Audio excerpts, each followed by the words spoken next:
Local 4 News starts now with a breaking news alert. Thanks for joining us. That breaking news is happening right now at Kentucky State University in Frankfort, Kentucky.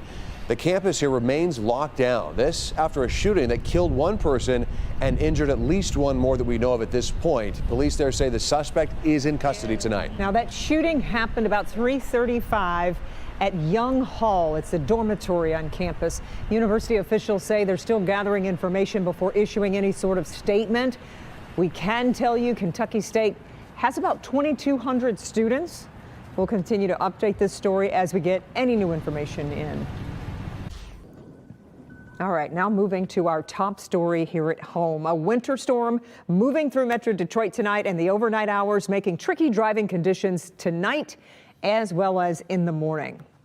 This has prompted our forewarned weather team to declare a weather alert for tonight at 11 p.m. through noon tomorrow. That's right. It's not just snow either. Also, freezing rain will have a huge impact tomorrow as well. Tracking it all tonight is forewarned meteorologist Kim Adams. And Kim, this is going to get real messy.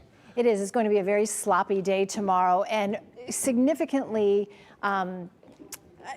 things are going to be different in different cities by a big amount. So if you up into the thumb, you're going to get a lot of snow. If you're down towards the Ohio border, you'll see much less snow. And we'll kind of break that down for you in the main forecast. But right now, this is another Clipper system. This one's a little more potent. And where that area of low pressure sets up really depends on how much snow you are going to get. At this point, the heaviest snow looks to be in areas from about M46 northward, where they'll pick up at least 4 or 5, possibly as much as 6 inches. So winter weather advisory goes into effect at 10 o'clock tonight, goes all the way until 4 o'clock tomorrow afternoon. The rest of Metro Detroit will have a period of rain in the morning. So let's get to the timeline, and I'll go over this again in the forecast because it's a little bit complicated. So between about 10, 11 o'clock tonight and 6 a.m., snow will be heavy at times, reduced visibility as much as an inch an hour. Between 6 and I would say about 9 o'clock in the morning, we'll get some rain, but then a wintry mix and then some snow. So it's really that 6 a.m. to 1 p.m. whether you get rain or snow depends on how much snow you get, from an inch all the way up to 4 or 5 inches. So we're going to break that down in a little more detail coming up. Okay, Kim, thank you. And you can track all the latest school closings tonight and through the morning on clickondetroit.com or on our free mobile app. We have a running list right on the homepage, so it's really easy to find. Now to this, a daring and heroic rescue caught on camera right behind us. Sterling Heights police officers are now being celebrated for rescuing an elderly woman trapped in a burning vehicle. So when the officers got there to the scene, the woman's vehicle was fully in flames. Will Jones is live after finding out how their quick actions saved a life. Will. You know, Kimberly and Ty, police officers never know what their next call will be, what it will require. This call involved an 80-year-old woman trapped inside of a burning vehicle. Take a look at the officers in action. Hey, somebody inside? Monday evening, Sterling Heights police responded to a serious crash at 18 Mile in Van Dyke. When they arrived, they found an elderly woman trapped inside a vehicle that was on fire. These car fires spread rapidly. Very quickly, a car can be fully engulfed. Officer John Mark Branch says another officer and a relative of the victim who happened to be nearby helped get the driver out as he was running towards the scene. Is there anyone else inside? No. Once we got her away, that was my immediate concern. Was there anyone else in the vehicle? And with a full-blown airbag deployment where all of the airbags go off in the car, you can't really see inside the vehicle. Officer Branch noticed a pool of blood on the driver's side of the vehicle, showing how serious the woman's injuries were. Thank you. Thank you. Once we were able to pick her up and carry her over and set her down, I was able to assess her injuries a little bit better. And it was pretty obvious that, at least from the knee down, she had some traumatic injuries. And just to kind of be on the safe side and make sure there was no arterial bleeding or anything like that, we did tourniquet her right leg. It's gonna hurt, but it's gonna stop the bleeding, all right? Sterling Heights firefighters arrived soon after and took the driver to a hospital. Chief Andy Satterfield commended his officers for their actions. I was really proud, really impressed with their actions, being just so calm, resorting to their training, knowing exactly what to do, working as a team. You heard in the video, the elderly woman was very appreciative of what these officers did. We are told she remains in the hospital tonight. We are live tonight. Will Jones, Local 4. Hope she makes a fast recovery, but my goodness, just amazing video and amazing work by all those involved. Will, thank you so much. Tonight, new court papers are revealing shocking and horrifying details in the murder of a pregnant mother, Rebecca Park. We have to warn you, this story is truly disturbing. Park was found dead a few weeks ago in the Manistee National Forest. Her own mother and stepfather, Courtney and Brad Bartholomew, are facing murder charges in her death. The documents show Rebecca's body was found about 2.5 miles from their home, and officers found her with her stomach cut open and her baby missing. According to documents, Courtney told officers that Brad cut the baby out, put it in a cooler, and then threw it into a dumpster. Phone records also show the couple calling each other back and forth the night of the murder, and cell data places them near where Rebecca's body was found.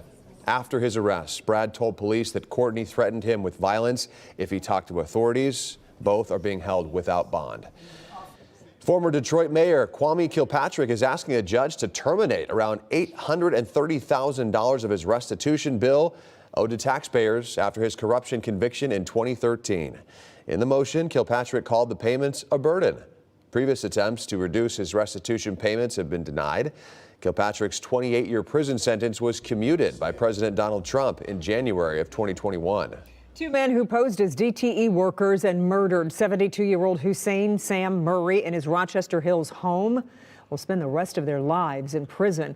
Carlos Hernandez and Joshua Zuazo were sentenced to life without parole. During trial today, the judge commended the crime, saying she hoped Murray's final moments would haunt the men forever. Both declined to speak in court as they plan to appeal.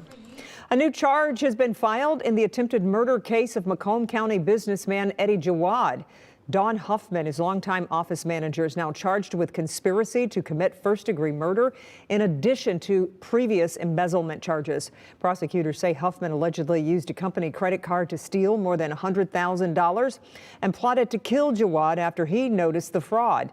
She's accused, along with her husband, Richard Huffman, and gunman Jason Martin, who fired at Jawad outside his home in October, grazing his leg. Today in Lower Manhattan, we are getting new details about Luigi Mangione after his arrest in Pennsylvania. The court was shown body cam footage of his arrest inside a McDonald's. That's what you're watching right here. The officer who escorted him out testified that Mangione said this, quote, "All these people here for a mass murder? Wild." After seeing the media crowd during the hearing, Mangione's lawyers questioned the officer who read him his Miranda rights, claiming it was done too fast and incorrectly, saying his rights were violated. The Michigan Department of Corrections is rolling out a new mail policy aimed at stopping drugs from entering prisons. Starting January 5th, all confidential and legal mail sent to inmates will be photocopied and the originals shredded. MDOC says synthetic drugs are being applied to paper and smuggled in as legal mail. State officials say the change adds another safeguard after people began sending fake legal documents to pass contraband. The new rule requires mail to be opened, copied, and handed directly to the inmate, while the original is destroyed on the spot. The National Weather Service is trying to fill hundreds of jobs that were cut during the Trump administration, and this comes as we head into another winter storm season. So far, only about 80 people have accepted job offers, even though around 550 positions were cut. Right now, more than a dozen forecast officers are struggling with staff shortages, making it much harder to give accurate forecasts and warnings. Speaking of weather, the stretch of freezing cold coupled with the snowstorm is putting a big strain on some neighbors across Metro Detroit. And especially those who are in need of warm winter clothing. A nonprofit in St. Clair Shores says the demand for men's outerwear is very high right now and supply is going down. Damon Fernandez is in studio with more on how that group is trying to meet the need. Damon. Hey there, Kimberly and Ty. You know, the helpers at Bernadette's Faith in Action are so grateful for all of the community's donations they've been able to pass along to families and residents in need. But right now, that team says they could really use donations of warm winter coats for men. This pantry is open 7 days a week, 24 hours a day, 365 days a year. At Bernadette's Faith in Action in St. Clair Shores, the team of helpers here is staying busy. The colder it gets, the more we have to hand out for people. Dropping temperatures and snowy weather outside means increasing visits and demand for services inside the nonprofit, operating a full-service pantry from the basement at Life of Perfect Church on East 10 Mile. We get people out here that are freezing, homeless, that need coats. We just had a guy out here sleeping in his truck trying to keep warm because he couldn't get in a warming center. Right now, the helpers here say they're getting an overwhelming demand for one particular item, an essential piece of outerwear that's becoming harder to keep in stock for those in need this season. Today we need men's winter coats, warm winter coats. That's right, men's winter coats are in high demand. Bernadette's Faith in Action is urging residents across Metro Detroit to consider donating any gently used or new men's winter coats you can spare. The nonprofit says those coat donations are critical right now. Thick, warm winter coats, something that someone who's homeless can spend the night outside, this is going to make me cry, wearing a coat. Because that's all they have. And the need for coats does make members of this team emotional. They've been putting out about 35 coats a week in their 24-hour pantry. Right now, there's just under 20 men's coats left in stock. Bernadette's Faith in Action's goal is to help everyone they can, never wanting to turn anyone in need away. Right now, today, we only need men's coats. Friday, we got a very large donation of hats, gloves, socks, and scarves. So right now, men's coats. We're in desperate need of men's coats. And notice they repeated men's coats multiple times on purpose. If you're able to help Bernadette's Faith in Action with men's winter coats right now, those donations can be dropped off at any time in front of Life of Purpose Church. It's located at 20880 East 10 Mile in St. Clair Shores. You can hear the passion in her voice. I know. Yeah, they help so many people, and this is an increasing demand. They just want to make sure that our most vulnerable people in the community are safe. Yeah, they just want to take care of people. Yeah, exactly. Thanks, All Simone. right.